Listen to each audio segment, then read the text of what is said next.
You ever think about how I'm still here, you're still here, we, he, she, me are still here? Would you like to listen to this song? What song? How about this song? Video game music to jam to while doing your taxes. Sure.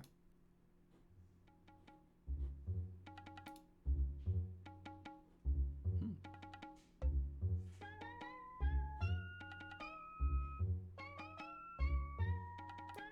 Sure. Why not? Think I feel like doing my taxes.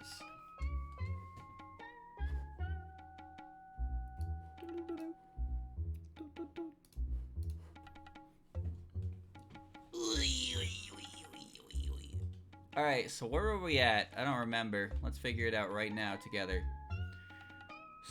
Scroll. Scroll. That's Yatsuhashi. I remember these for the most part. Yam, I remember. 351 and D Yomu. Okay. Let's get D Yomu. I should have a Yomu in here.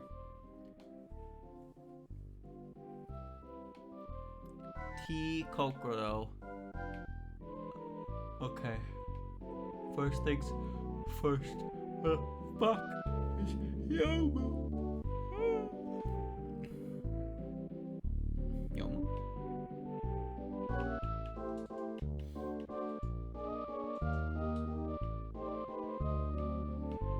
And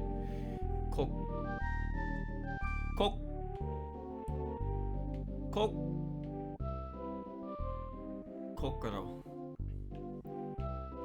Nice. What is this song? Menu from Monopoly 2 from SNES. Wow, that is wow. S Yomu, okay. Technical Kokoro. Ooh, look at that big old mask. That's great. Take her back. What's next? Oh, I can hardly control my excitement. Here, take my oboe. Bossa Nova from Picross DS. Very good. Now this is the kind of music that I am subscribed to. So, chat. March is almost over. The month of Mario is almost done. But I have a question. How was that Princess Peach game? Did anyone get it? Because it's been out. It came out this Friday. And honestly, I just haven't really seen anyone play it. Now, that's not to say no one's played it. But people that I tend to watch, plus the recommended page, I just haven't really seen anyone play it. No, I've been seeing people playing Dragon's Dogma for the last week though.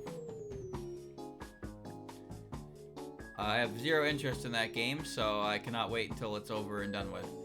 And I felt that way about Baldur's Gate as well. I do not care to watch Baldur's Gate at all. So when that's all done and no one's played it anymore, I will be happier. Damn, streamer, you hate everything. No, not correct. I just hate some things. The Super Princess Peach game, or Princess Peach Showtime, I think it's called, was the one they showed off at the last Direct, and they gave a couple teasers. But yeah, it looked like a game, and it came out, and I have not really heard anything about it. I haven't heard anything good. I haven't heard anything bad. I genuinely don't know what the deal with the game is. Is it fun? Is it short? Is it easy? Man. Speed Yomu. Okay. Speed Yomu. She's quick now. I haven't played it, but it seems like people like it. See, that's the thing, right? I don't know because I've never seen. I didn't see anyone play it. Now, if Vinny plays it, then I'll know about it for sure. But if he doesn't, then, like I said, the people I usually watch have never played it. So, like, I don't have anything to base on what it is. I'm not gonna say it's bad. There's no reason to say it's bad. I would like it to be good. I'm just curious because Peach had a game before, Super Princess Peach. I'm missing 357. I need H Kagero and H Letty. Okay. Actually, 2 Lettys, H and D. Okay. Kagero and Letty are next, but something's missing. I don't think I have little Kagero. It's Defense Hatate. Oh. Okay, well, come here, Hatate. Building from SimCity DS. Wow, this is some real fucking tax music, huh? Here's a little Letty. Okay. I need 2 Lettys. And I needed,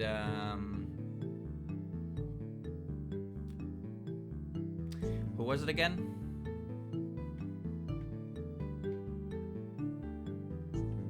No, it wasn't Hatate. Hatate, Letty. Oh god. Kagero.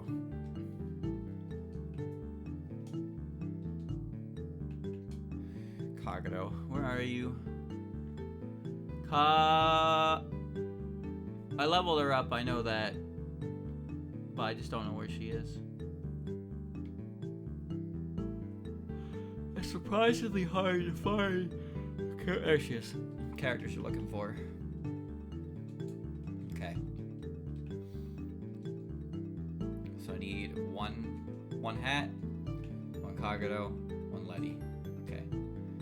Oh right, there's Advent Letty. Yeah. So I'll need 3. Okay.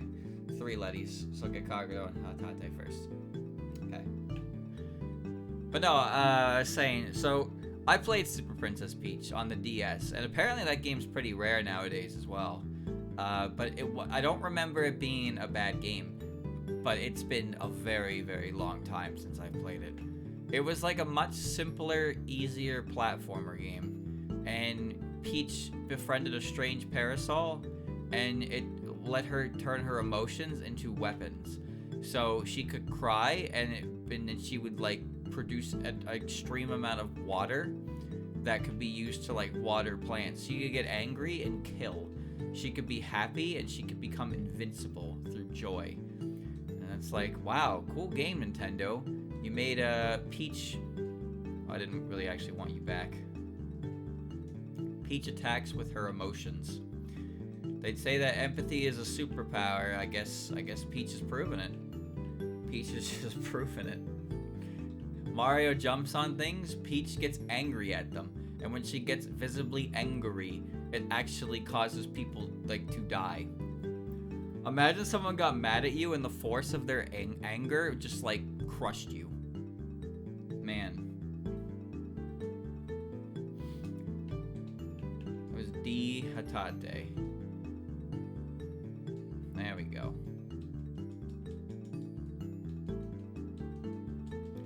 I don't want any of these moves. It's cool to see the moves they get though, but yeah, it's just a waste of or not even it's not a waste of time, it's just an annoyance. For me, personally. Chat, someone find me the IGN review. Someone find the IGN review of the Super Princess Peach game. I want to know what IGN has to say about it, because I trust IGN's opinion on video games pretty heavily nowadays. I think they're very respectable. I think you should always pay attention so you know what games are good and which games are not. And the easiest way to tell is to do the opposite of what IGN says.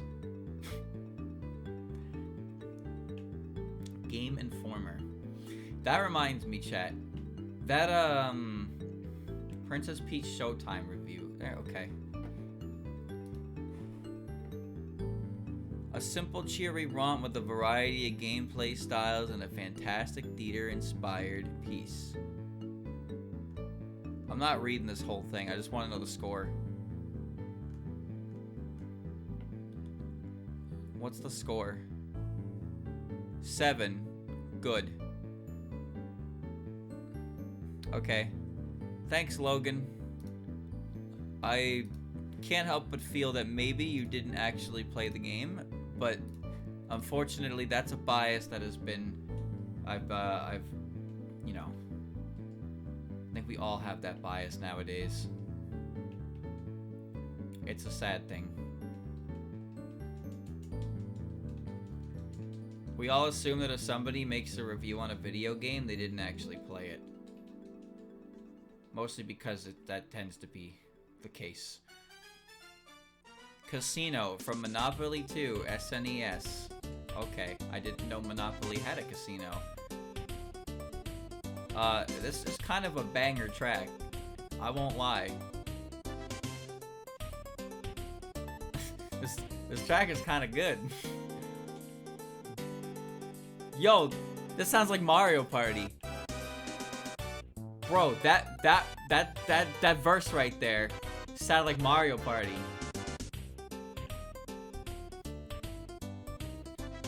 I love that you can do a casino, dude. Metroid Dread was too hard, therefore ruining his weekend. Imagine your career being writing reviews about video games. You hear that? Right there, that part there. That just sounds like Mario Party.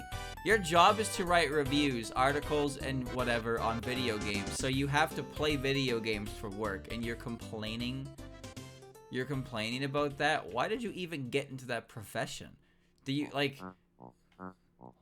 Leaf's Garden Shot from Animal Crossing New Leaf.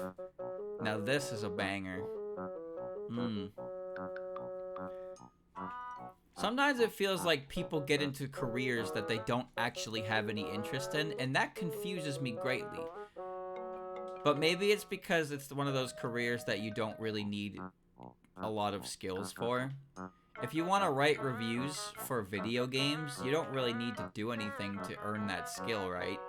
So people just do it, and then they hate it. Why, though? But if people actually, like, hone a skill, surely they like it. Oh, wait, nope, sorry, that's not the case either. There are tons of times where you see people post art, and they caption it like a 14-year-old white girl on Facebook. I love that. Post your art. Man, I don't like this. Piece bad, sucks, gross, icky. It's like, alright. Chill, Sally. If you didn't want to share it, don't post it. You don't gotta put all the self-depreciating shit alongside it. Just don't fucking post it if you're not happy with it. Not rocket science. That shit gets on my nerves, man. It really does. Put a lot of time and effort into that. And you hit it with like a follow-up like that. It's just like, come on. Come the fuck on, man. If you're not happy with it, don't post it. You did it, it's done, whatever. You don't have to post it if you're not satisfied with it, you know. Fucking social media brain. Brain rot. Alright. I need H-Letty. HD Letty. No. HD ad Letty, even. This is an ad. Okay.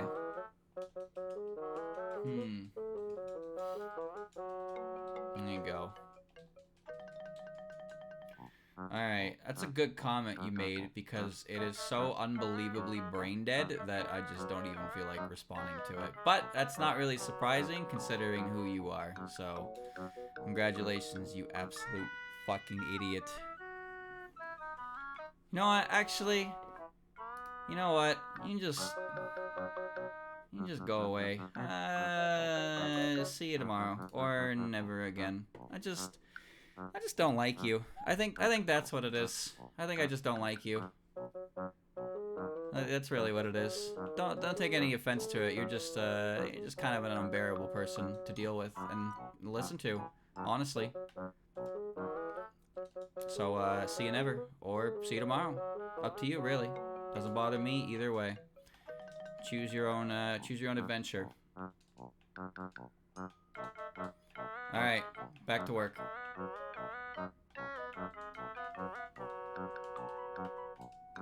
Who's next? Defensive Mamizo, followed by Attack Kazumi. Okay. Kazumi, I have a little Mamizo, I think. Do I have a little Kazumi? No, I leveled that one up. Yeah, it took fucking forever. I have a little Yuka, though.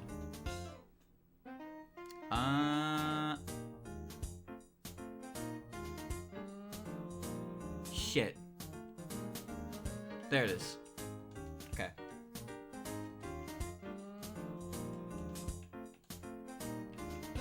Defense. Save the city from SimCity DS. Chat. Wasn't SimCity on, like, the original SimCity a NES game? Because I know, what's his name? Dr. Wright. He's an assist trophy in Smash Brothers. He's the fucking dude with the weird green hair. He shows up. He shows up and he, like, makes a city pop up next to him. And it does huge knockback. And then he goes away. But it's, like, impossible to get hit by it. SimCity was legit everywhere. I don't know how that game works. Kind of loud, though.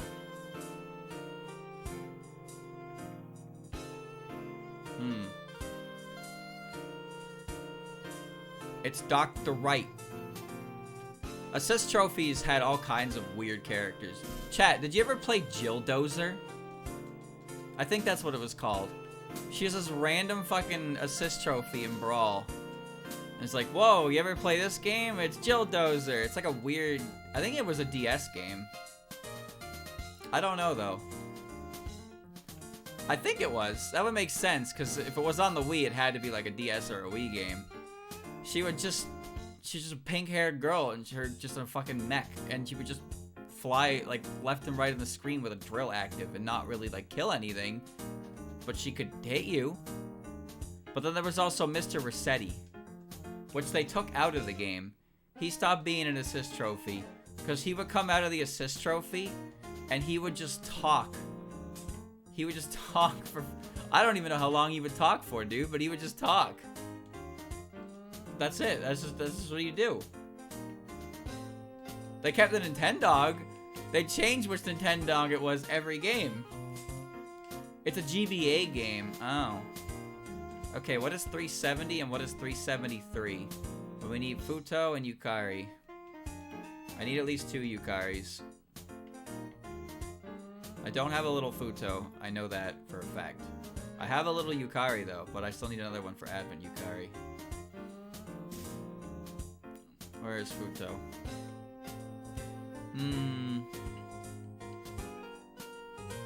H Quack and T Yukari. So I need 3 Yukaris. Okay, well here's Quack. H Quack, 3 Yukaris, and a Futo. Futo. I caught that one.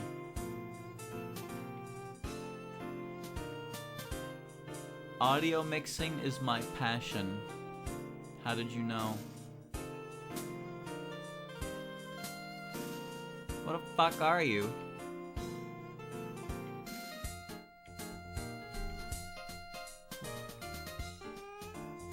Huh?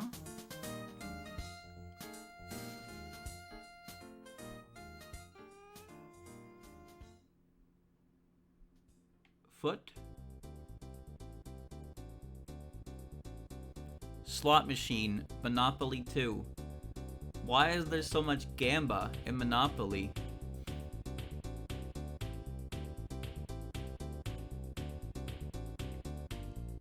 There you are, you little bastard. You're in box 2. Wait. Where's my itty bitty Yukari? I wasn't paying attention for her. There she is. Okay. So I need one of each. One of each, okay. Imagine playing this game. I'm assuming it's multiplayer. And you're like, okay, so you land on your brother's face, right? You gotta pay him money.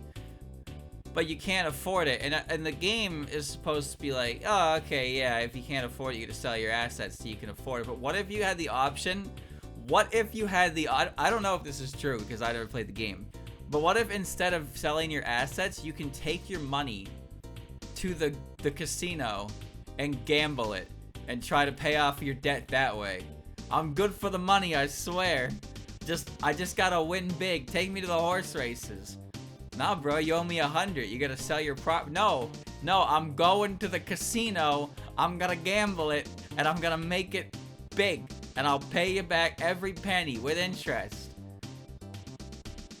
I feel like they probably shouldn't have a casino or anything like that in a Monopoly game. Nintendo DSi shop theme. Now this is some quality tax music. Yummy. Love that. That's good stuff.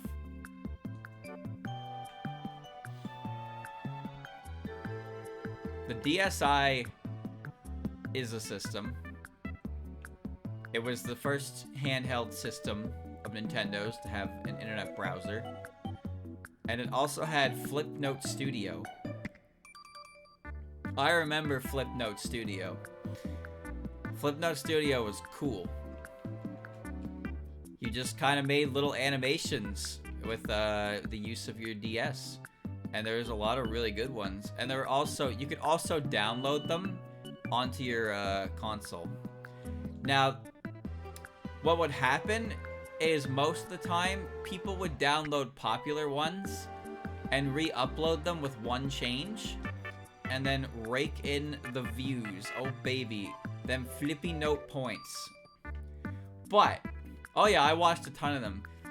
People even did speed paints. That's the craziest part. There were people who were doing full-on fucking speed paints in that thing. But I remember the guy that I watched the most. His character. He used a little Shibi Lugia. I don't remember its name at all. But a little Shibi Lugia, and he did a lot of like just parody animations essentially, with like Charlie the Unicorn and SpongeBob YouTube poops. But instead of SpongeBob, it was this little Lugia, and I loved his animations because it was basically just the scene. It was the scene, but his character. But I like this character. Oh, I need was the H. Support. There you go. Now this. Creative exercise. Mario Paint.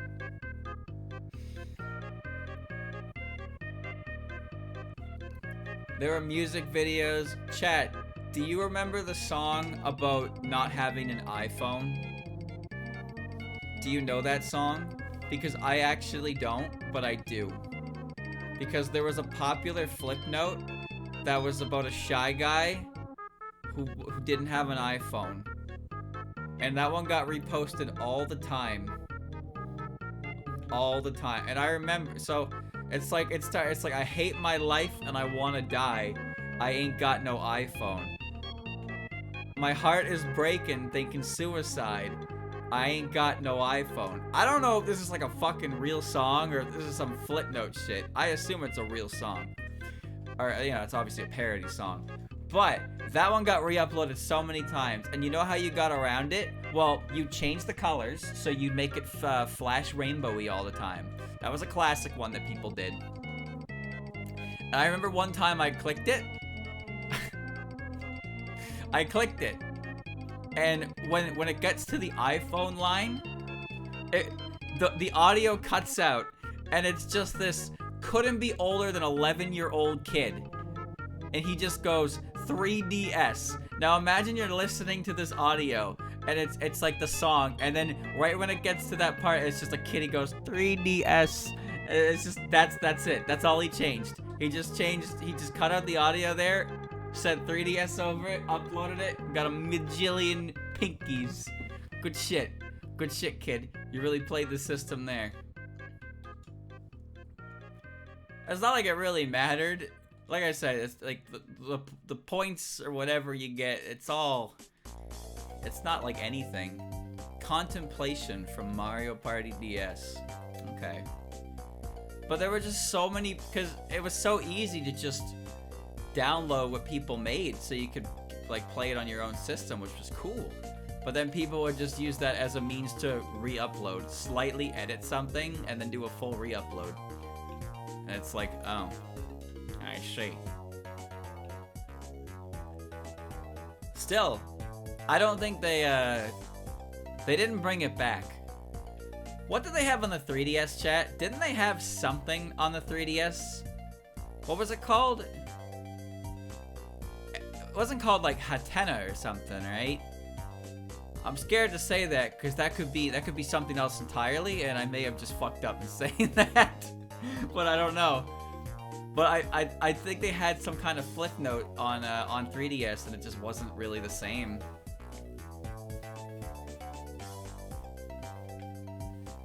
You ever get scared sometimes, chat, that you remember a word and you're not really sure where it comes from, and then you say it, and you find out where it comes from, and you're like, uh-oh, I should know that word. Kicks Shoe Shop from Animal Crossing New Leaf. It was Flipnote Studio 3D. Oh. Well then. How about that? Had the same name and everything. Can you believe it? I wish the internet browsers... What? What? What? What? Why did a whole ass Yukari just come out of that egg? That's not supposed to happen. Why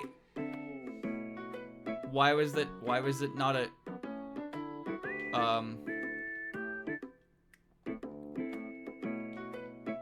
that seems like a bit of a maybe it was an accident. No, it doesn't make any sense. That doesn't make any fucking sense at all. What just happened? I might have to go and catch them in the wild if that's the case, because this is... What the fuck? If I had known that, I wouldn't have had the level her. I didn't level her up. I caught one in the wild, but you know. Dev is currently scrambling to figure out what the fuck just happened. I guarantee it. That's why he hasn't answered me yet. What's going on here? This is an interesting thing. I need another egg to prove that it isn't prove it, you know, it's not a one-time thing. Anyway, it was called Flipnote Hatena. Wait, Flipnote Hatena was the original, and Flipnote Studios 3D was... Okay.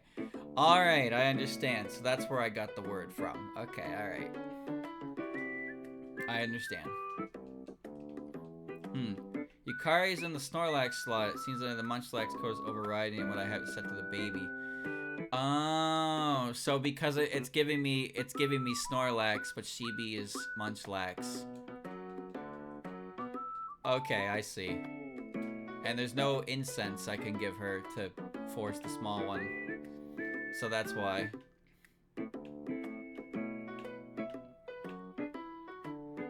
What a random thing to discover. Completely... Yep. Consistent. Alright, I gotta go catch, 2 Karis. Good lord. Just... Get out of here. I need 2 of them. They're, under Cycling Road at like a 5% or something. Right over here. Let us go and do that. I always hit the Y button trying to slow down.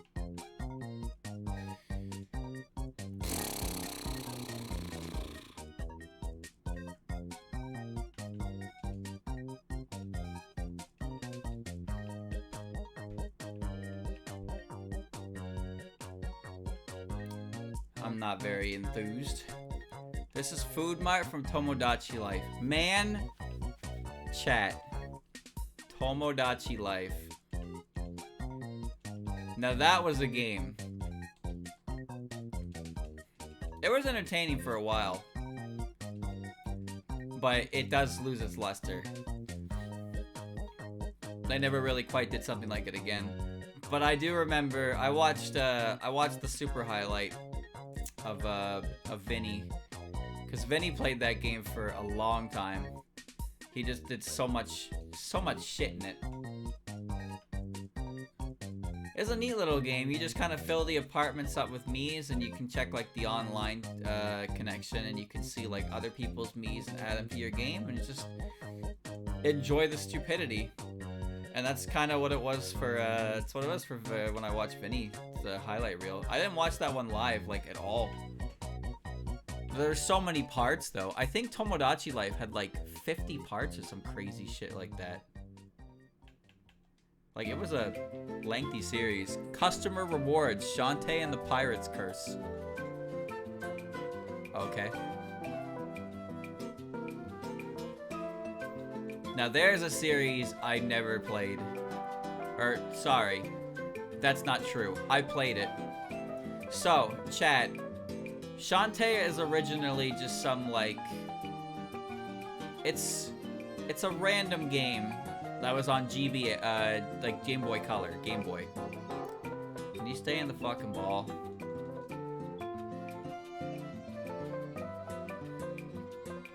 Okay.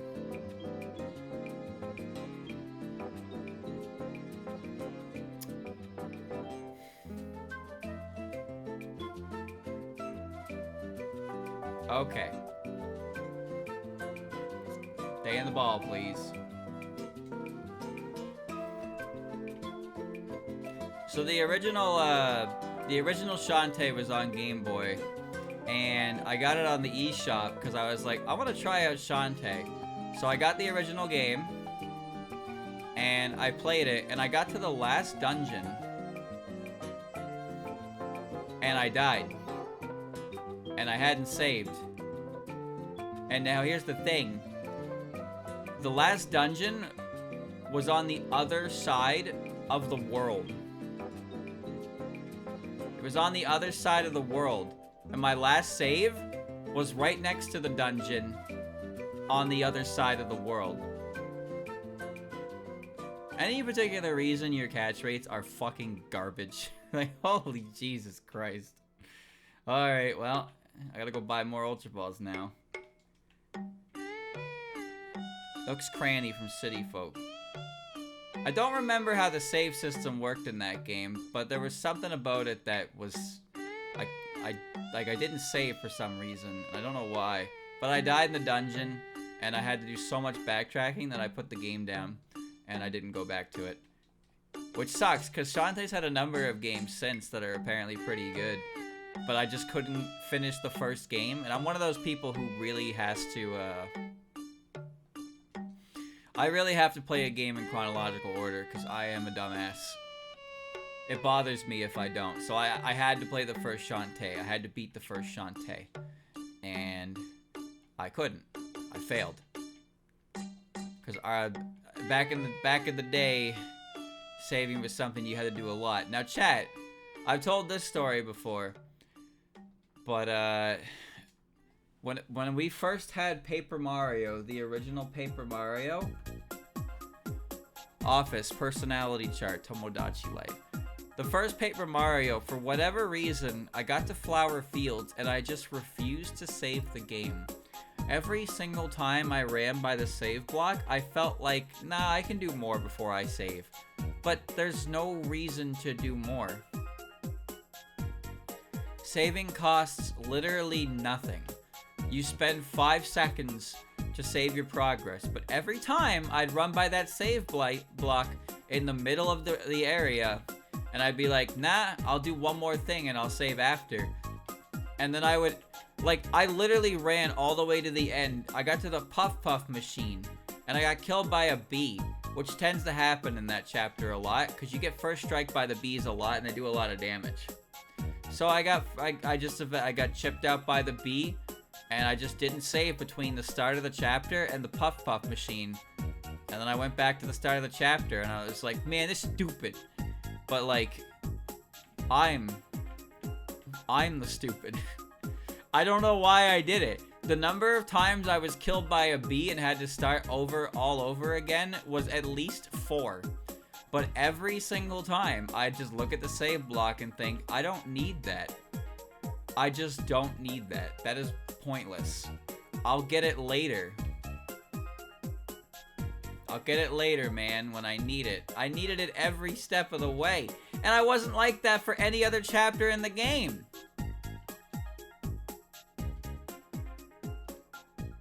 Every other chapter in the game, I saved like a fucking normal human being. But for some godforsaken reason, I just refused to save in Flower Fields. And as a result, I could never beat the chapter, and I never beat the original Paper Mario when I had it as a kid. I had to beat it later when I got it on Virtual Console. Window Washer's Dream from Sin City DS. Yes. Dream of the Window Washer. Alright, let's see. I need all Yukaris. All Yukaris report for duty. Technical Yukari. Okay. Defense Yukari. Alright. No helper Yukari, right? Good. Advent Yukari. There you go. Yukari's done. Took a little more work than the others, but it's okay. It's weird because I've genuinely never been like that for another game again, or even a game before that. But I just for whatever reason would never want to save in Flower Fields, and I don't know why. And well, I'll be real with you, chat. I think that Chapter 6 in the original Paper Mario is a good way to get people to stop playing the game forever. Because that chapter kind of sucks. Alright, who's 376? Regular Alice, I know I already need her. 392. Oh god, hold on. Defense Layla. There's another Layla, okay.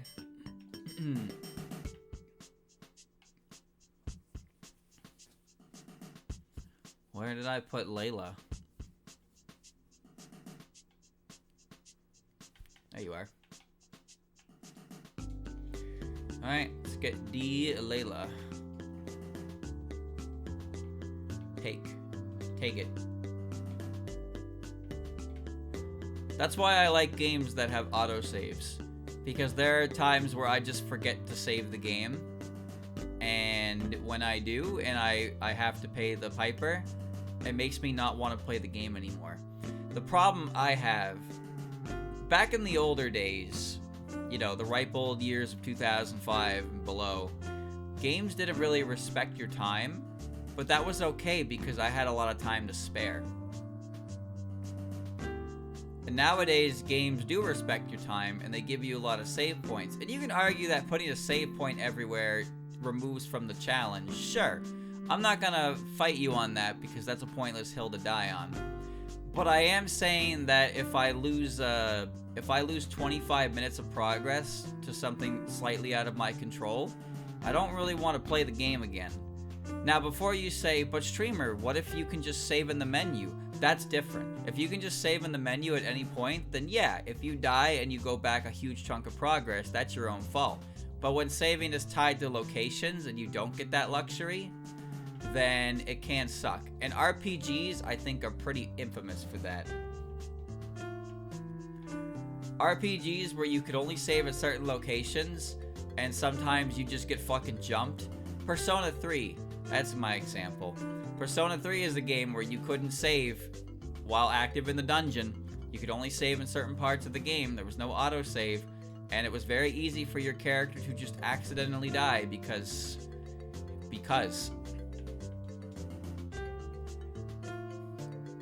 Oh, she's in her chair. It's kind of sad, actually. Not having a memory card is a different thing, though. That's a different thing altogether. is I prefer when games save your progress, like, pretty consistently. I'm pretty happy that Tevi has an autosave dedicated to, like, every fucking room. Because it's convenient. It's very convenient. The Castlevania games require you to go to save rooms, which is fine to an extent, because the way they're scattered, they're close enough that it's not too much of a hassle, but you still have to be, good at the game enough to get to room to room. Cook from Kenko Quinn Recipe 1000 DS.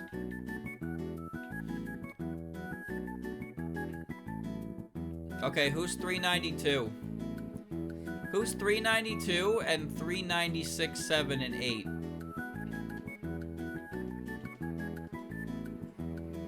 We're almost done.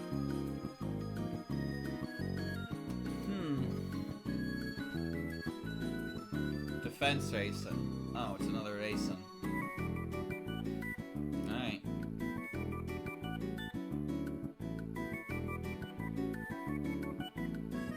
Now, here's a funny one, chat. So you know in Sonic Adventure 2 you can connect to Tiny Chow Garden? So I thought as a kid that Tiny Chow Garden was only accessible if you had a copy of Sonic Advance 2. So I asked for Sonic Advance 2 for Christmas, and I got Sonic Advance 3, which has no connectivity to Sonic Adventure 2. I still played the game, and I think I enjoyed it, maybe. I don't remember, though. Anyway. Tokiko and Remilia. Okay. Noted. So, Tiny Chow Garden required the Game Boy player, and you could send a Chow to Tiny Chow Garden. And the reason you wanted to send a Tiny Chow Garden is because there were things called Jewel Chows you could get. Gold, silver, and all kinds of different gemstones. Now, you could get the gold and silver Chows in Sonic Adventure 1, but if you wanted them in 2, like other ones in 2, you had to use Tiny Chow Garden. And as a kid, we looked at a lot of like Chow Garden. There were like websites dedicated to Chow, and we learned about Chow, like invisible Chow and transparent Chows, which you could get by using a Jewel Chow.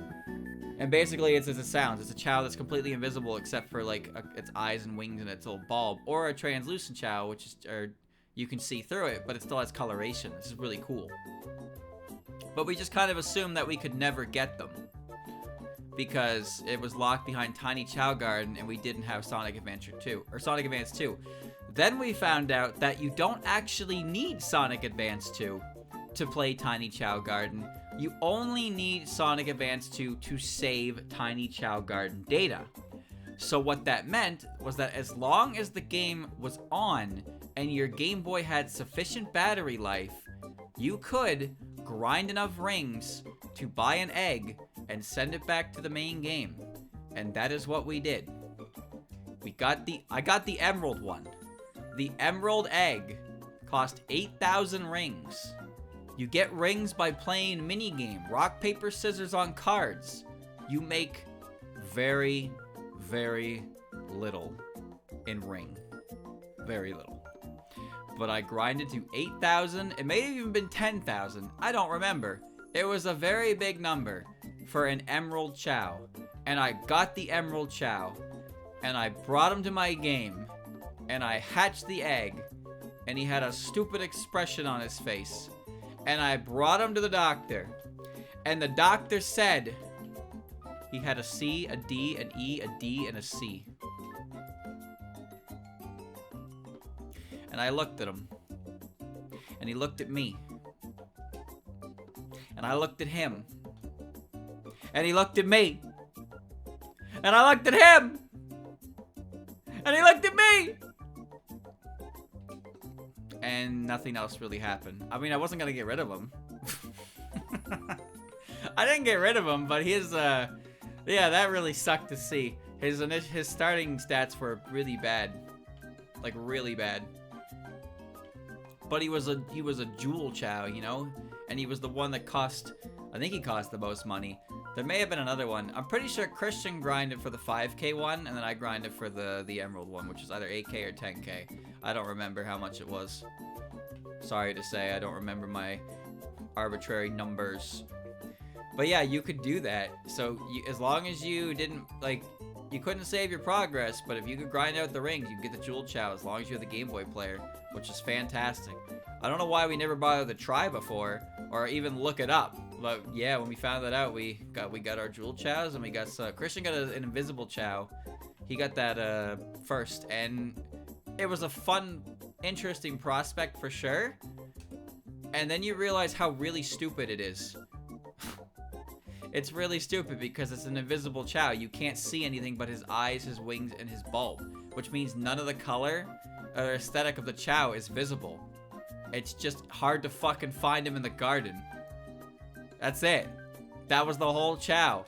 Paid $9 for this. Unbelievable. Alright, defense facing.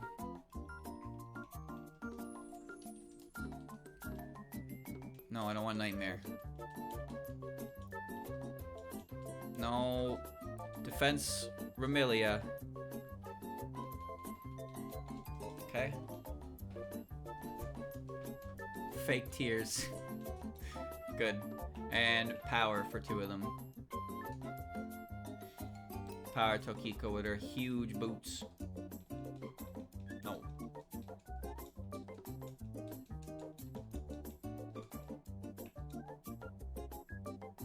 And power.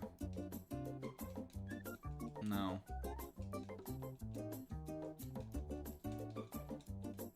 There you go. I'm running out of defense shards. But it's okay, because given how many are left, I might be able to sell off some of my extra. Oh shit. You got poison heal, huh? Let's do deposit. This is Mitomo's shop. I don't know what the fuck Mitomo is, but it sounds familiar. In the box, please. Okay. We get Alice.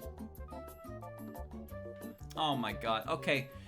405, 406, and 407. Who are those? I can get Ad Marissa right away. I should have a little Marissa.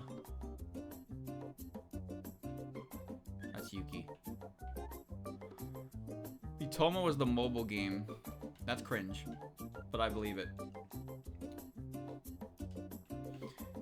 Show and medicines. Okay. Yuffie.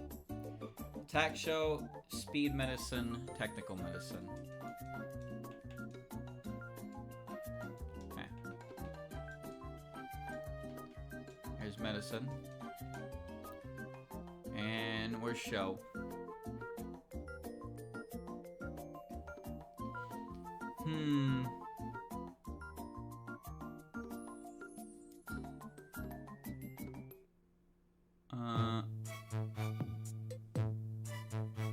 How to play from Mario Party DS. There's show. Do you know how to play? Well, we'll get attack show first.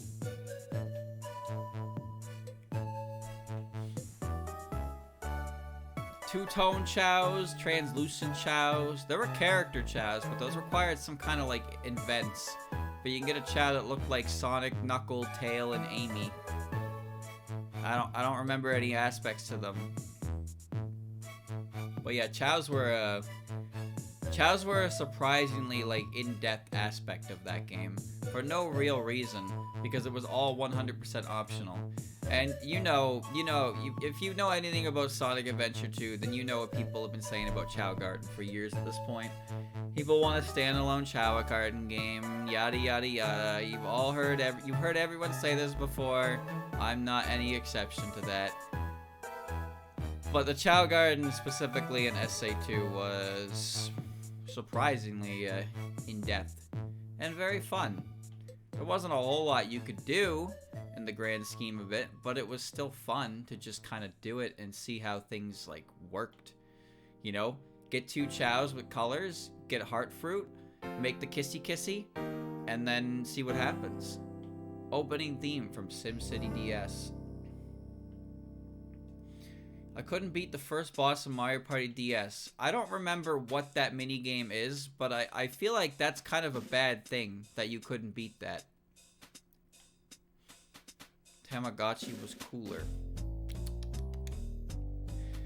See, I don't think that's true, but I didn't have a Tamagotchi. But it's exactly because I didn't have a Tamagotchi that I assume that Chow is better. Because if Tamagotchi was better than Chow, then why didn't I have a Tamagotchi? I don't remember the boss. I think it was Piranha Plant, right? Because it's Wiggler's Garden. You fight Piranha Plant. And then the second boss I don't remember. The third boss is Dry Boner. And the fourth boss is Kamek. I think the second boss was Hammer Bro, actually. Yeah, because the bosses are like board events for the boards. Yeah, that game had some great minigames, though. I liked them. I liked the one where you had to push the hedges out of the way to get to the end first, because it was a real test of skill. You just go shh. But I also really like the one where you pick a rope and you land on a piece of junk at the end of the rope. And they ranged from a toolbox, which like gave you a huge amount of like time to work with to let go, to like a fucking cup that gave you very little room to work with. But if you landed on the cup, you were godlike. Dry Bones required you to ground pound on cymbals to like electrocute him or some shit. That's all I remember. I don't remember the other fights at all. But I know Kamek was involved because Kamek's library is the fourth stage in that game. And then obviously Bowser, because Bowser's pinball machine, which is probably one of the worst Bowser stages ever. Actually, I don't even know if that's true. What do we got? We got Bowser's Magma Mountain. I love the music of Magma Mountain. I don't remember that board being particularly great though, but I did like the music. Bowser Land in Mario Party 2, I really like that board. I think that board's great. Mario Party 3 did not have a Bowser board. It had Waluigi Island. And I don't remember Waluigi's Island at all, because I never get to play it. Mario Party 4 had Bowser's... I don't remember, actually. The Bowser board in Mario Party 4 escapes my mind. And Bowser Nightmare in Mario Party 5, once again, I do not remember. I don't remember how that one looks. Mario Party 6 had didn't have a Bowser board. It had the Clock Tower. Or the Clockwork Castle, which had Bowser and DK roam it. Mario Party 7, though. I like the Mario Party 7 Bowser board. It's broken up to a bunch of islands that can sink in lava. Bowser's Pinball Machine was the DS one. I remember there was like, you could kind of like, there was a happening space you could land on to put you in a fucking rotation of Bowser spaces, but that was also Mario Party 2. Mario Party 8, I don't remember. In Mario Party 8, I liked like two boards. I liked the train one that you loop through and then loop around. And I liked the Goomba one where you walked all the way down the end of the board and then you got sent back to start. Which was actually done first in Mario Party 7 with Pagoda Peak. But you climb up instead of just going all the way out. And also the basic board as well. I think it was like Womp Ruins or something. That was a good board. But I don't like the ones where you have to go to the hotels and spend money to own stars by having the highest amount of money deposited in them. And I have always hated the boards that required you to steal stars from other players with everybody starting with resources. I don't like those boards. Snowflake Lake and Pyramid Park were like my least favorites because everybody just gets 5 stars and you have to ram into people with fucking chain chomps. And I didn't like that. Mario Party 8 is a good game. Some of the mini games are a little crusty because they all pretty much use motion. Well, not all of them. They use the Wii remote. Some of them use motion controls that aren't exactly the most, you know, not really the greatest things. It is Power Show, right? Pretty sure it is. Yeah, it is, because I have the one with ears. That's technical.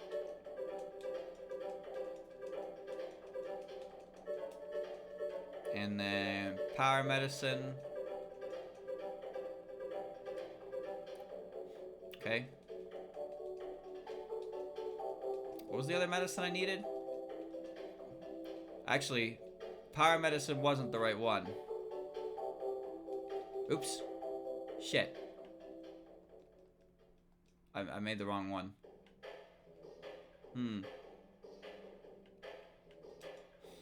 The character dice in Super. I didn't play enough Super to really get, yeah, speed and tech is what I needed. I fucked up. I didn't play enough Super to really get into the dice meta, so to speak. But I like playing as Goomba and Rosalina. And Rosalina had a really good dice.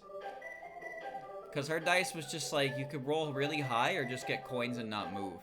The character dices were not made equal. They were a neat idea, but man, some characters just had stupid dice rolls available to them. Shopping theme from Nintendo Gi. Yeah, the concept's good. The balance is pretty bad, though. The balance is pretty bad. Because, like, I think it was Bowser Jr. Bowser Jr. had a dice that was just like, it can roll 1, 1, 1, 2, 3, or like 7. And it's just like, why? Mario Party 9 and 10 were not very great. Now, they had fun mini-games.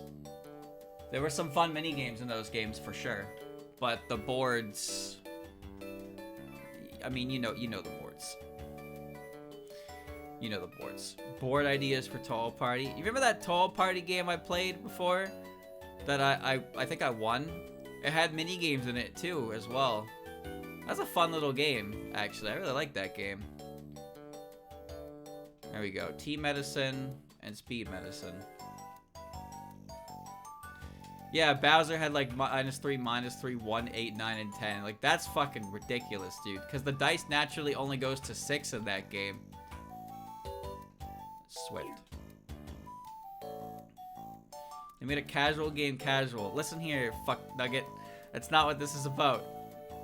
That's not what this is about. Mario Party, Super Mario Party is the only game, it's the only Mario Party game that's ever had like a cohesive tier list to it because of those fucking character dices. It was just shitty.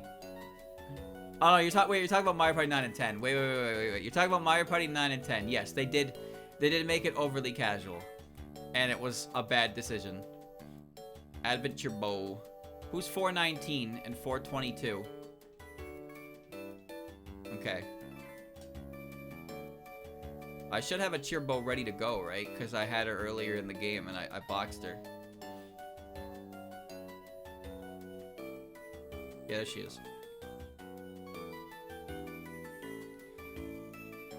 Use my solar shard. There we go. Advente and Advent Moko. I forgot that. Did I not really not get Advente? Man, I was breeding so many of them.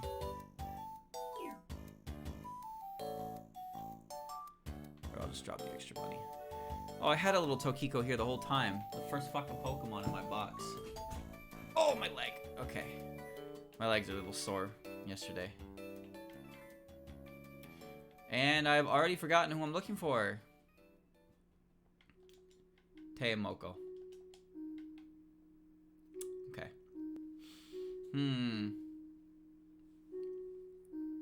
I've never seen anyone play 9 or 10. I know it's the cart. How does it work? Okay, I've played it before. So let me tell you how Mario Party 9 and 10 works. Mario Party 9 and 10 are not turn-based. They are track-based.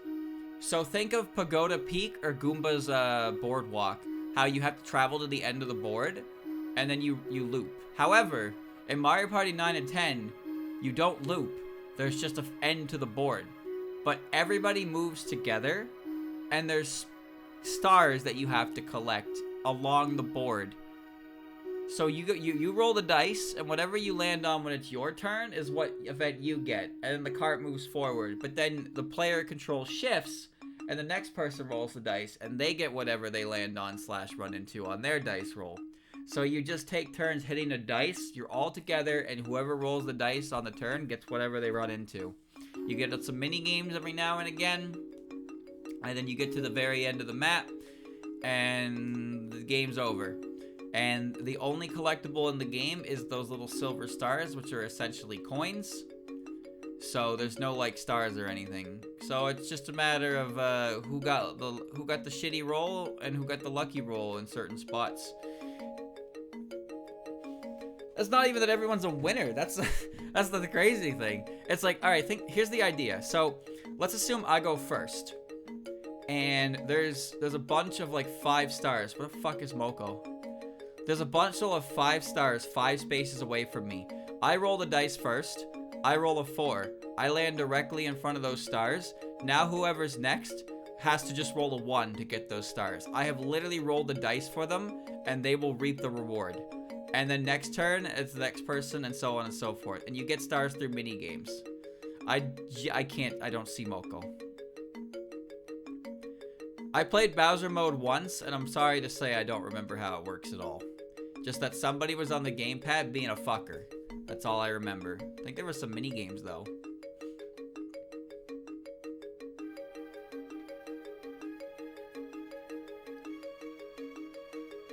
Holy shit, where are you?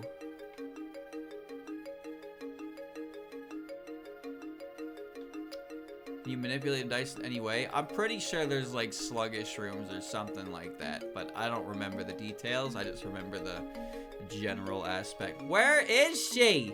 Holy shit.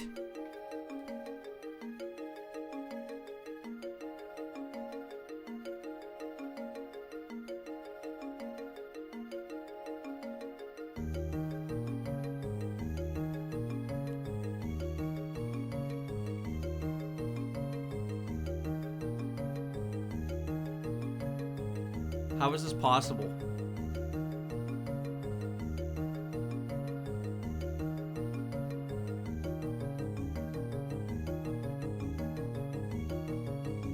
How is this possible? She's gone. Oh, there she is.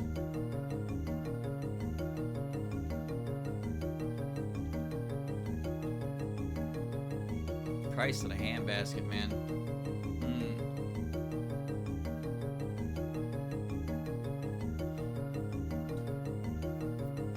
Oh, so yeah, Mario Party 9 and 10 were not good games, and from the board playing start part of things. The reason that I've heard, and I'm sure a lot of people have heard, I've never actually known if it was confirmed or not, was that apparently the reason 9 and 10 were done the way they were was because people weren't paying attention to the game. So they made it so everybody moved at the same time, so you didn't really have to pay attention.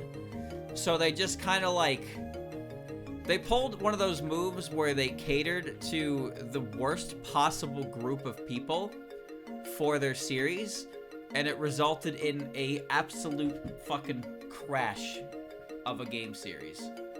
How do we... Okay, so we got this series running for all these years, and some people don't pay attention.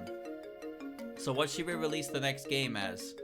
How about we release the next game, and we cater to the people who can't pay any attention to the game? You're right, those people are definitely the people who are buying Mario Party. The people who cannot pay attention to the game long enough to finish 15 turns are exactly the people who are paying for our product. What about the people who actually like paying attention and playing the game? Well, fuck it. They're just gonna have to play with them. They're gonna have to dumb themselves down to their level so that everybody can enjoy it equally. And then, wow, look at that. The people who don't pay attention weren't playing the fucking game. And the people who like Mario Party weren't buying the fucking game either, because it wasn't Mario Party anymore.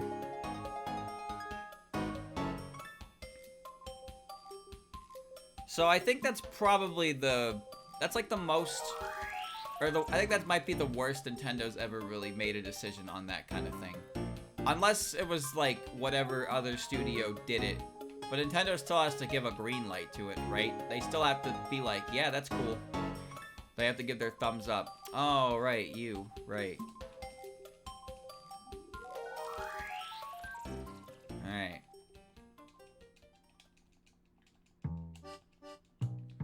Able Sisters. What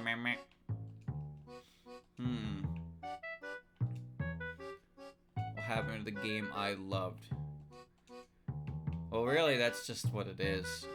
Like, usually, I don't think Nintendo does that very often to it all, where they try to, like, cater to the casual audience too much. Any more than they normally do, anyway.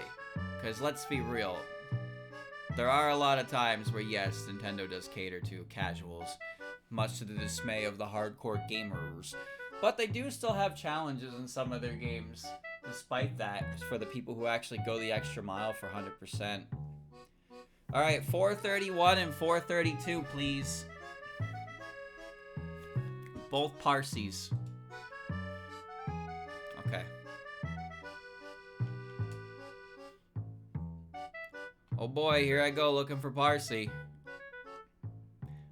Short-haired blonde girl in this box full of fucking short-haired blonde girls. Oh man, Parsi, where are ya? Main menu from MarioWare Inc. Magra Micro Games. MarioWare? You sure about that? You might want to proofread that, brother. There's Parse. I found Parse. I'm reading the video. The video's up next to me. What the song is. It says main menu from MarioWare. MarioWare. It's WarioWare. Okay.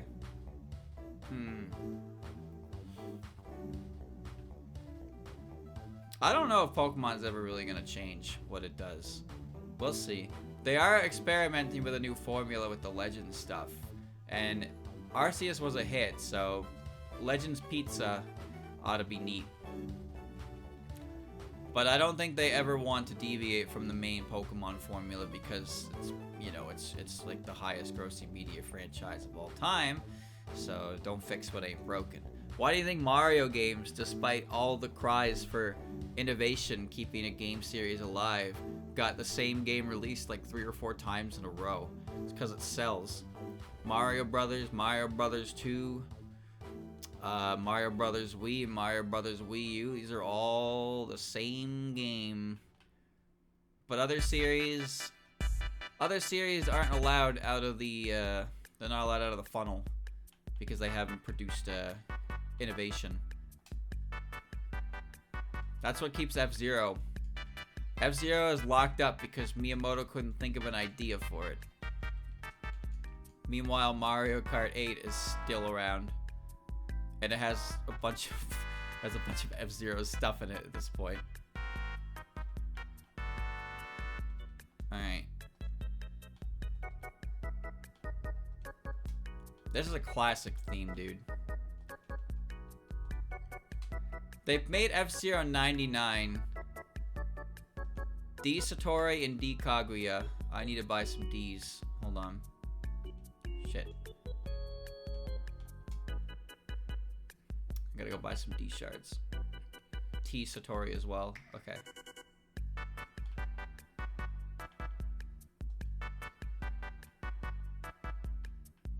Buy 8 of those. Okay, should be good. F-Zero 99 is good. I never played it, but it's good. And I want to believe that F-Zero 99 is enough to be like, show there's interest in it. Because think of Metroid. Metroid has been struggling, or it was struggling for quite a while after Other M. One game failed and the entire franchise paid for it. And then when they tried to bring it back again via Federation Force, it got spit on. But then they finally brought it back with AM2R. Oh, sorry. Samus Returns. You know, that one. And that one was great. Not as good as AM2R, but that's besides the point. And then Metroid Prime 4 was announced. And then Metroid Dread was a huge success. And then Metroid Prime Remaster came out of fucking nowhere, and that was a success. I don't know how well that one did, but the fact that they made that one and it was only like $40 is insane. Results from MarioWare Touched.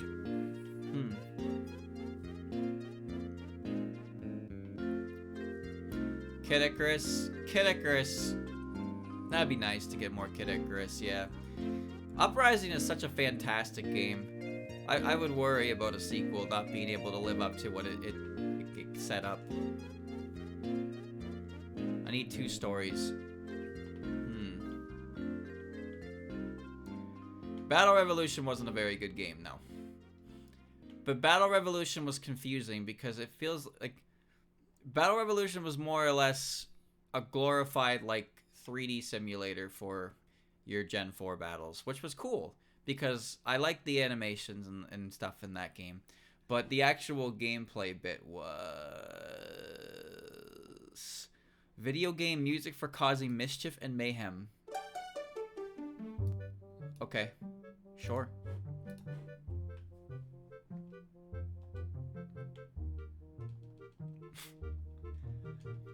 The 3D Pokemon games set a kind of like a...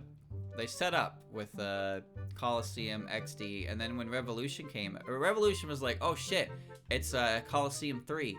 But it was not. It was just a battle simulator. And the events weren't very enjoyable, and the NPCs weren't very fun to fight, and the secret bosses were stupid. So really, it was a glorified, like... $60 fucking, like, you can battle Link battle on this and it looks cooler in 3D. Defense and technical, right? Yeah. There we go.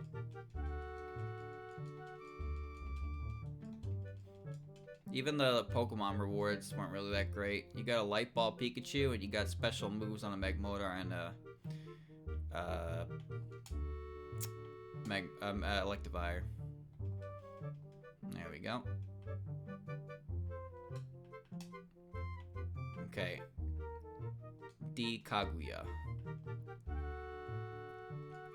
D Kaguya.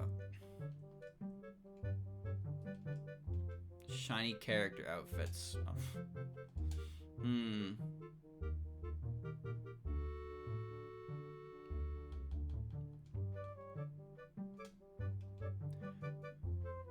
And I need Kaguya. I feel like I ran into Defense Kaguya somewhere.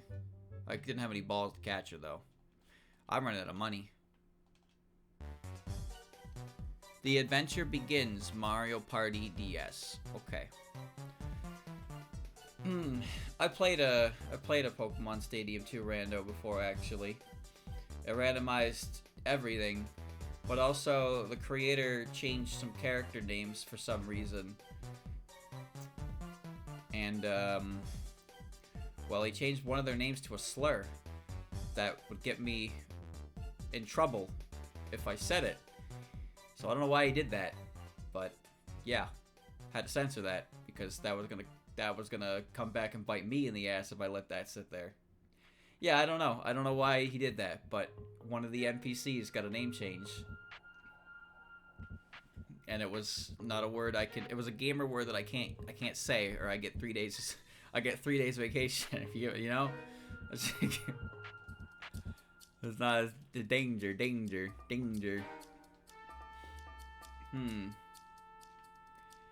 It was fun, though, because, you know, I had a Rattata with Thunder. But there are a lot of Pokemon whose movesets kind of blow chunks. So when you randomize them, they just have a chance to have shitty moves. A lot of swagger and double team bullshit. But that Rattata with Thunder kind of hard carried. Beat a Noctowl 1v1.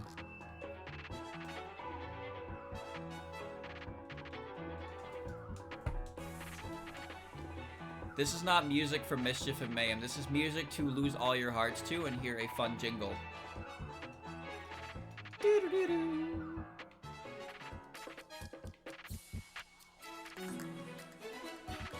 Da-dun. Da-dun. Defense Sukuna and Squishy.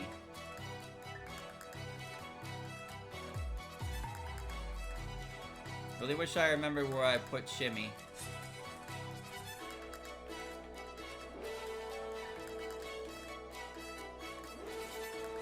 There's 2 Sukunas. Okay.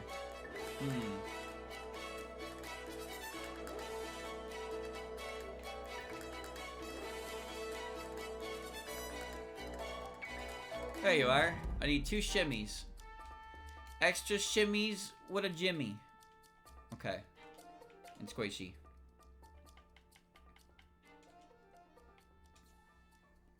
Yeah. Yeah, origin story. These games are the origin of that name. Showtime from Bowser Inside Story. This Bowser's battle theme. It's a great one.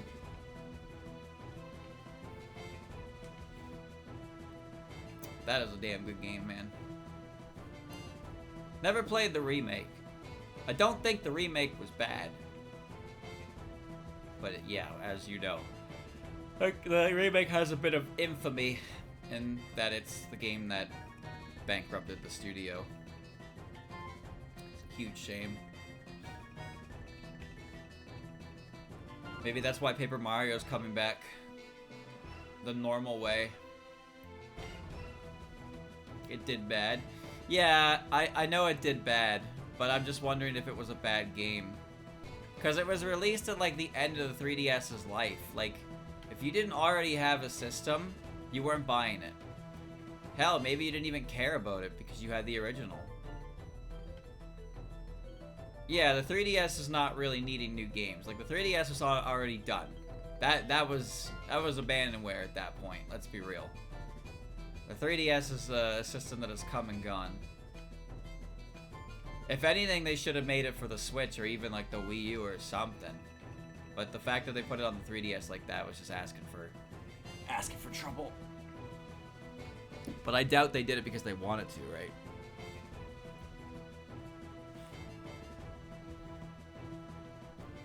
I like to believe that when Nintendo releases things and they do well, they take that as a sign that this is what people want, and they keep it that way. But then I remember Miyamoto as a person who exists, and he tends to throw a wrench in the plan every now and again. I blame everything on Miyamoto.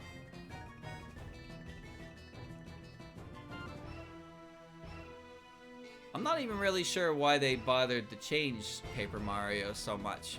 They changed it quite a bit with Super Paper Mario, and it was still good. But it was kind of divisive. But then when Sticker Star came out, like, that game was not divisive. That game was pretty certified, like, why did you do that? Like, nobody was happy. Some people weren't very happy. Some people, when Super Paper Mario came out, some people were happy. And then when Sticker Star came out, nobody was happy. Very strange. Shimmy in the bowl.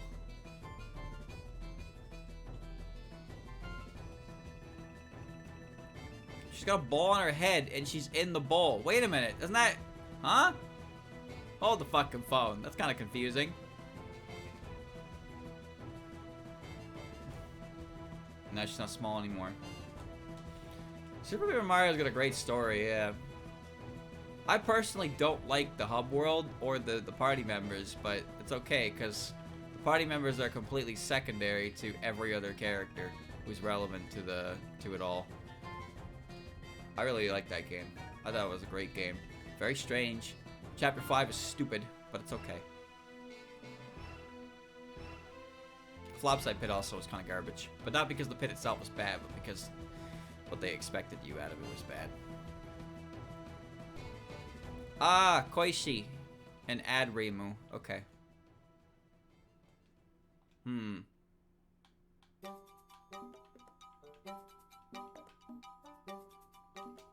Training course from Yoshi's Island DS.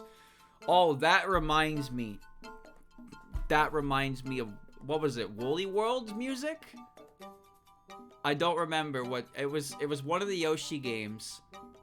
One of the Yoshi games had absolutely stellar music.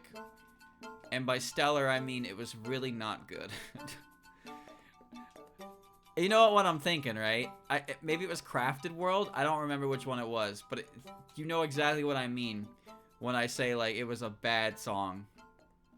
It was New Yoshi's Kazoo Island. Oh, man. Logic and Trick from Ace Attorney. Now, see, I like the Hub World and Thousand Year Door and regular Paper Mario, but the flip side, flop side, the weird pixel people, I did not really like them. They weren't memorable in the slightest. The crooks of Rogueport are more memorable, and I don't know, like I know their names or anything, but Rogueport is a very memorable place because it was so, you know, it was so dark.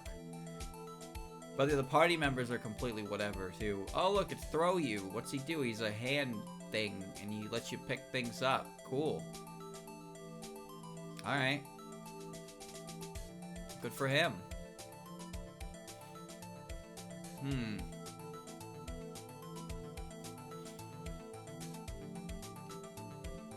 2 eggs.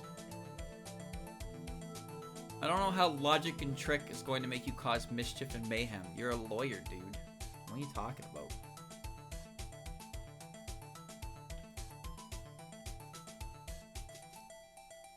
I think Paper Mario is probably the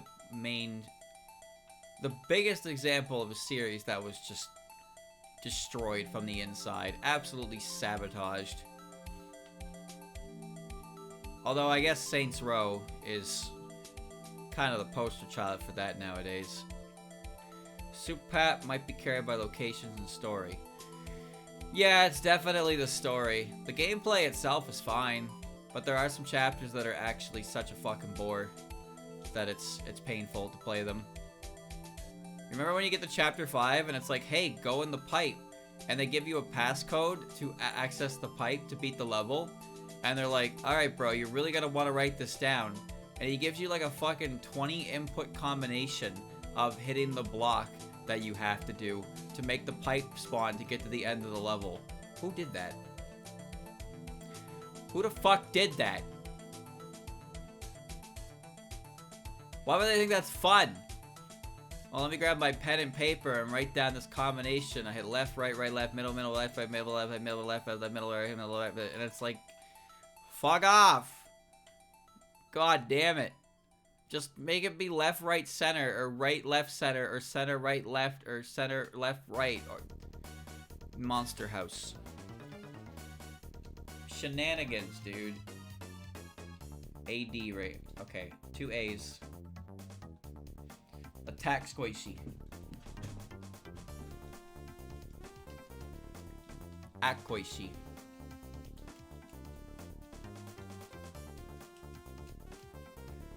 Power Reimu.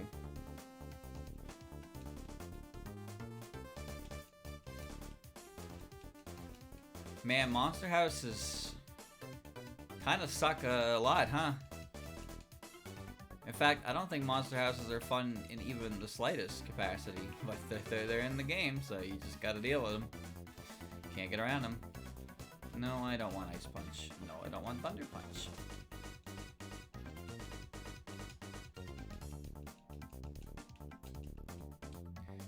Alright.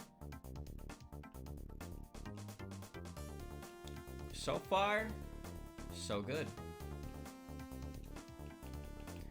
How many boxes I got filled up here, man? But there's loot. Well, it's not about that. It's about when you spawn into the floor and you're in the middle of the room and you get jumped and there's no positioning yourself and you just like, ah. T. Byakuden.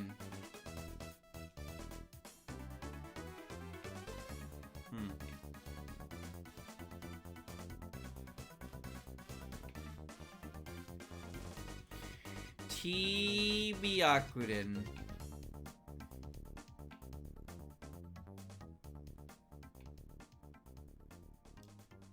I spend more time looking for them in the box than anywhere else. Shop.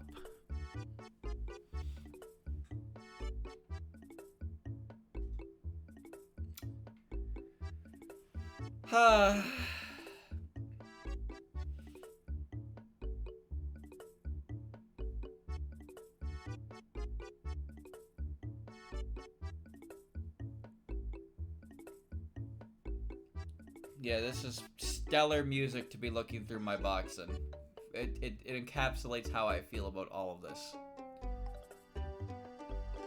What the fuck are you? Where did I put you? I have a little one.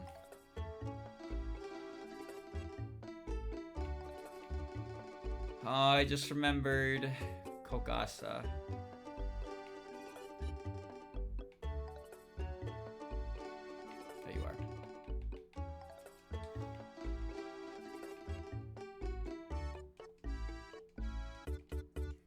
I don't know what these are. There's 4 here. T Byakuren. Okay. Pronounced it right? I mean, yeah, it's not that hard. Just Byakuren. Although, sometimes searching for Byakuren is annoying because people use her name Hijiri instead. Like, I get it. Hijiri is her last name, but it's like... Man. Airship Fortress and Mario Kart DS. It's Ichiden's after them, okay.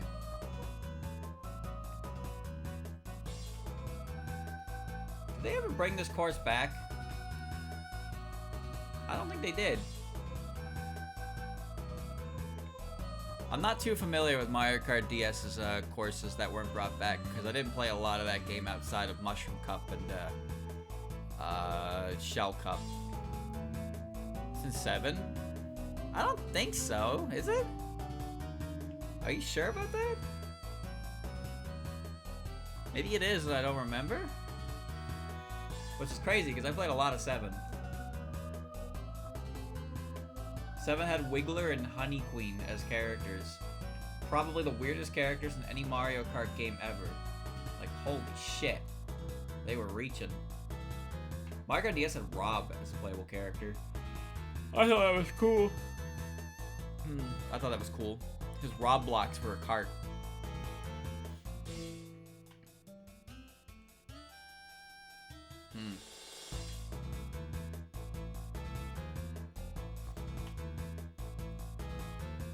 Lock characters in Mario Kart. I mean, I get it. Incentives and all that. But it felt kind of weird to lock characters. Double Dash started it. Double Dash gave you, there were four characters who were locked. And then Mario Kart Wii had characters and cards attributed to clears as well. But unlocking stuff is fun, you know?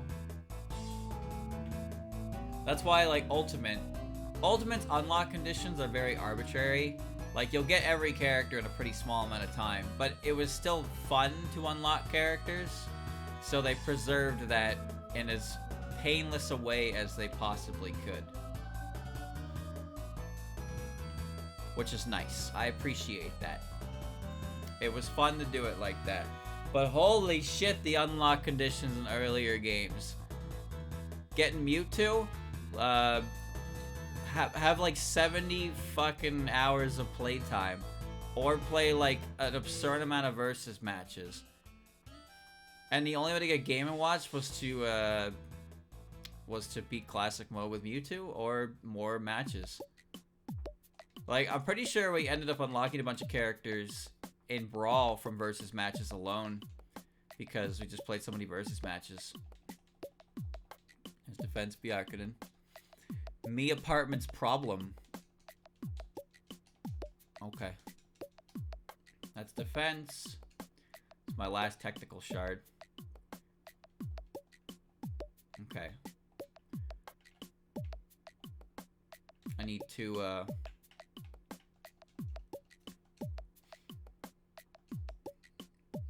need to find Ichiren, and I need to invite more defense, or more technical shards. It wasn't 7. Yeah, I don't remember it then. Crazy. How about that? Was scared of subspace, so I got all the characters from Exhibition. Play nice, everyone.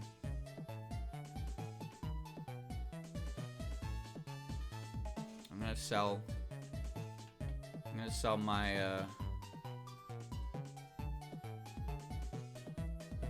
there we go. Bam. Buy 3 tech shards. We sell more.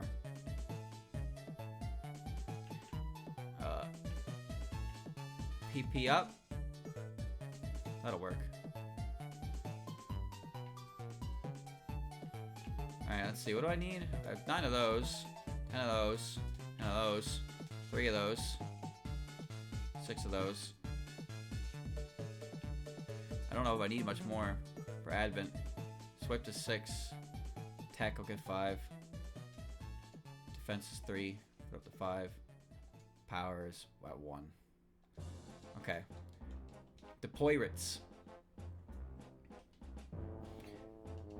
Defense and technical each unit is next. Okay. Subspace was fun. Subspace was very fun. I didn't really unlock any characters from it. I had pretty much gotten every character before I got them in Subspace. But you can get some pretty fast in that. And then Sonic's just at the end, wiggling his finger. Like, don't do that again. That's cheating. If only Sonic was as good in that game as he was in that cutscene. Actually, I take that back. Holy shit, I take that back. Oh, thank you.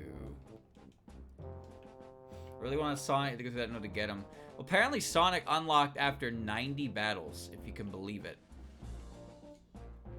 Like, I read on the site I was using that you unlock Sonic after like 300 or some fucking battles. Because Lucario was supposed to be 100. And I was waiting for Lucario, because I played a lot of Lucario early Brawl. But yeah, Sonic showed up after 90 matches. And I was like, what the fuck? That's not Lucario. And so you get him really early. Now, Sonic's funny because his final smash in Brawl is so stupid. Holy shit, it's so stupid. He just flies around the screen and it's just impossible to dodge him. It's straight up impossible to dodge him. If he activated his final smash, you are going to lose your stock. Straight up. It was so easy for him to juggle you. It's just, oh, I hated it so much. The character himself was whatever. They changed his taunt. He used to say you're too slow. Now he says Sonic speed. One of his taunts was kind of weird though, because he just falls on the floor and break dances, and he's like, "Come on, step back." It's like his taunts are his. He does a little pose. He says you're too slow, and then he fucking drops on the ground and bochi wiggles and tells you to fuck off. Like, what is he doing? That's not a taunt. Oh man, speaking of taunts, Wolf's taunts. In Brawl, Wolf's taunts, like, he has the howl at the moon. Like, he howls, and the other one he has, like, he puts his hand to the ground and he growls at you, roars at you, and it's got good effect on it. And then they brought it back in Ultimate, and they didn't do that. They didn't do that. Wolf required 450 matches or boss battles beaten with I think it's with a certain character. But you unlock boss battles by completing Subspace. And Wolf's one of the characters that you don't get in main Subspace. You have to get him in going back to a chapter after you're done the game. So I got Wolf through the boss battles requirement. Interestingly enough, Jigglypuff was one of those characters too. Wolf, Jigglypuff, and Toon Link were all post-game they're all post-game characters in Subspace for some reason. Wolf was like the highest amount, because his main unlock method was from boss battles, right? So you had to beat Subspace to get him any other way. So it makes sense for him to be put in the back. But anyway, what I was saying, Wolf's taunts in Ultimate are back. But instead of having the cool effect on his roar, he just he drops to the ground, he goes like, yeah. Like, there's no effect on it. They just told the VA to, like, make a noise that a wolf would make. And he did his best, and it was just terrible. To be honest, I don't know why they did that. I assume it's because they couldn't find a way to fit them in the story, or they were a late in development kind of deal. But that argument doesn't really make sense to me, because Jigglypuff was one of them. But at the same time, where the fuck do you throw Jigglypuff in the story that makes any sense, huh? You gotta have them show up in some capacity. And then Toon Link as well. Because Sonic's inclusion was very late in the game, and he got to show up right at the last cutscene. He wasn't thrown in there, but he's also a guest character. So having him, he was a big deal, right? Because remember, he had a reveal trailer for him and everything with Live and Learn playing. It's like, holy shit, Sonic in Brawl after all the rumors and shit in Melee. But then they put him in the fucking back of Subspace because Subspace was already done at that point, I guess. Wolf is a cool character. He's still cool. He's still cool. You know, Chad, I actually had a copy of the magazine that had the April Fool's inclusion about Sonic and Tails and Melee. I actually had the real fucking magazine. It was a hoax. They had a screenshot and everything. You get them through like 20 kills in Cruel Melee, they said. Because Cruel Melee was the easiest place to send people for your rumors, because nobody was going to be able to validate them, because Cruel Melee was bullshit. You get a trophy for 5 kills, though, if you didn't know. You get a Mr. Rossetti trophy, which is actually, it says it's from future release. So, Animal Crossing wasn't out yet. So, Tom Nook and Rossetti are trophies in that game, and they don't have their actual game attached to their trophies because it wasn't out yet. And you get them through really weird and hard unlocks. Like, Rossetti you got from 5 kills in Cruel Melee, and Tom Nook you got by spending like 1,500 or some outrageous fucking coin number in the coin machine for trophies. But you can exhaust that pool. Also, speaking of trophies, chat, even weirder is there's a couple trophies in the game that show up in the lottery only after you've beaten like every event. So you need to beat all 51 events. That's also how you get Final Destination. You beat Giga Bowser, Ganondorf, and Mewtwo. And I did it with Jigglypuff because Jigglypuff is a cheater. And it's so easy to rest Giga Bowser, it's not even funny. Like, you could just click rest and you will probably hit Giga Bowser by accident. It's just how big he was. It's pretty easy to hit him. So then you take out this huge fucking thing, and then you just have Ganon and Mewtwo, who are challenging, but it's a lot more manageable when you don't have Giga Bowser around you.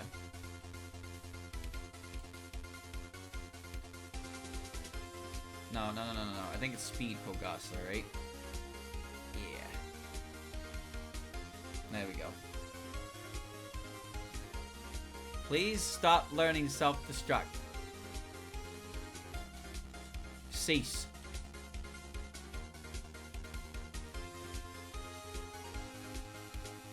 Okay.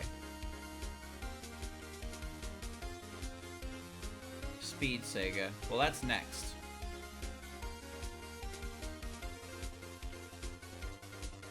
Okay. Cornered is great. Love the Cornered themes.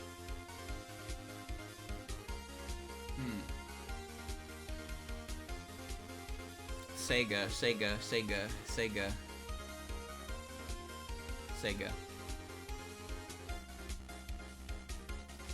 And I saw Iku as well. I need Tiku. I have Deku. I need Tiku. Alright, but we're gonna stop here, chat. I think...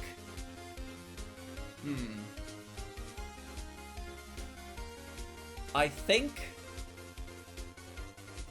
that next time I play, I can finish the decks. We can finish. How many are left? I think there's just under 60.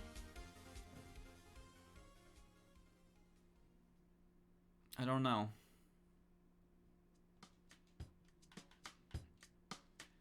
We're at 475. Okay. Yeah, we're almost done. There's less than 20 puppets left. So next time we play this, chat, we can finish the decks, go see the events, and finally conclude it. Good job, team. We're gonna do it. Working for Tom Nook. Me.